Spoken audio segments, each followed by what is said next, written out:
Pastor te po aron theng ta e kan pastor thian nu nia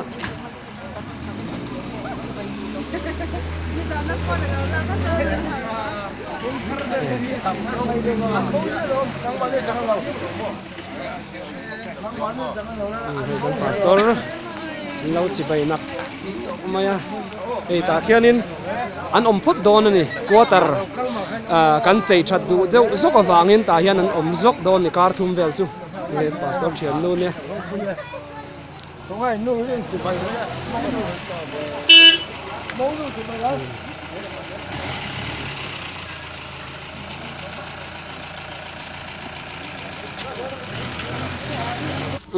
hei bung rua la an lot don vel ni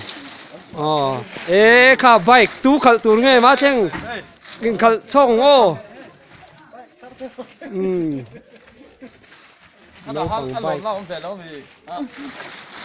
kum tangwal kum te tlang wal ma du te pu ma du te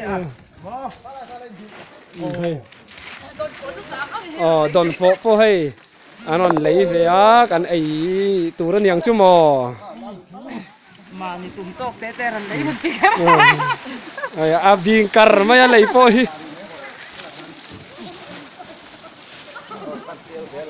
piro pui po khi lom na mit tui nen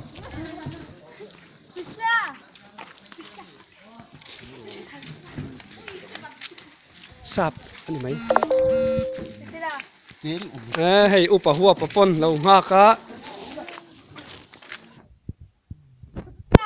tuna chuan video kan ti top don na yang